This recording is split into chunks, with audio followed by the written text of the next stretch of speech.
థార్ ఎడారిలో పచ్చదనం పెరుగుతుంది. థార్ ఎడారిలో పచ్చదనం పెరుగుతుందన్నమాట.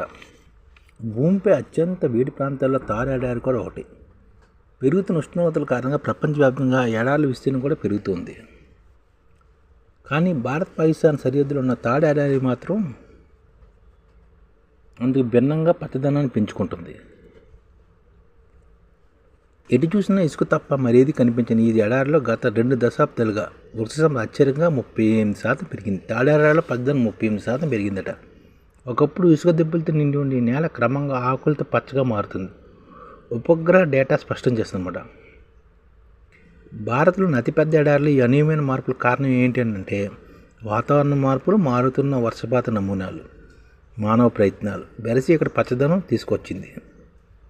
సెల్ రిపోర్ట్ సస్టైనబిలిటీలో ప్రపంచ తాజా అధ్యయనం ప్రకారం వాయువ్య భారతం, ఆగ్నేయ పాకిస్తాన్లో సుమారు 2 లక్షల చదరపు కిలోమీటర్లు విస్తరించిన థార్ ఎడారి ప్రాంతంలో సుమారు 1,60,00,000 మంది నివసిస్తున్నారు. 2001 నుంచి 2023 వరకు ఉపగ్రహ పరిశోధన ప్రకారం ఈ క్రమంలో థార్ ఎడారిలో ఋతుపవనాల వర్షపాతం 64% పెరిగిందట. కాలానుగుణంగా వర్షపాతం పెరుగుదల కారణంగా ఇక్కడ నేలలో తేమ మారిందని, భూగర్భ జలాల పెరగడంతో వృక్ష సంపద కూడా పెరిగిందని వారు తెలిపారు. పచ్చదనంతో పాటు మౌలిక సదుపాయాలు కూడా పెరిగి నివాసయోగ్యంగా మారడంతో వ్యవసాయం అభివృద్ధి చెందుతుందని చెబుతున్నారు. ఎడారి నేల పచ్చగా మారడం ఆనందక విషయమే అయినప్పటికీ సమతుల్యత పాటించాల్సిన అవసరం ఉందని శాస్త్రవేత్తలు హెచ్చరిస్తున్నారు. భూగర్భ జలాల మితిమీరిన వినియోగం దీర్ఘకాల క్షీణతకు దారితీస్తుందని, ఇప్పుడిప్పుడే ప్రాదేశిక పురోగతి ఇది ముప్పు వాటిల్లేలా చేస్తుందని చెబుతున్నారు. అలాగే పెరుగుతున్న ఉష్ణోగ్రతలు కూడా ఈ ప్రాంత జనాభాపై ప్రభావం చూపిస్తాయని అన్నారు. కాబట్టి సుస్థిర అభివృద్ధి అన్నిటికంటే ముఖ్యమని చెప్తున్నారు. పునరుత్పాదక శక్తి, స్మార్ట్ నీటి నిర్వహణ వ్యవస్థ దృష్టిలో పెట్టుకుని వారు ఈ మార్పు మంచిదే.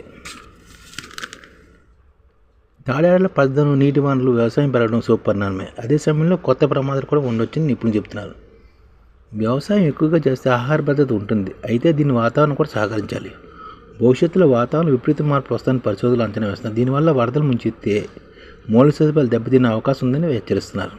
అలాగే పెరుగుతున్న వృక్షజాలం కారణంగా స్థానిక జీవ వైవిధ్యానికి కూడా ముప్పు తప్పదని, ముఖ్యంగా ఎడారి వాతావరణం అలవాటు పడిన జీవుల మనుగడ ప్రశ్నార్థకంగా మారుతుందని చెప్తున్నారు.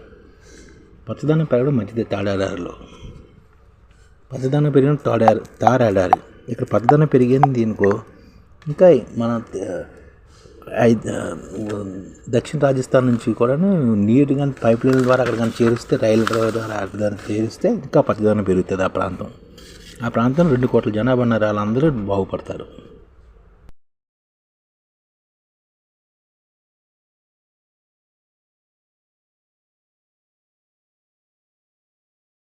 ఈ ఛానల్ ముఖ్య ఉద్దేశం ఏంటంటే మన తెలుగు రాష్ట్రాల్లో 1 కోటి మందికి సంఘటిత రంగాల్లో ఏ విధంగా ఉద్యోగాలు ఇవ్వవచ్చు, కనీస నెల జీతం 30,000 వరకు ఏ విధంగా ఇవ్వవచ్చు, ఏ విధంగా చేస్తే ఉద్యోగాలు సృష్టించబడతాయో వివరిస్తూ ఈ ఛానల్లో వీడియోలు వస్తాయి.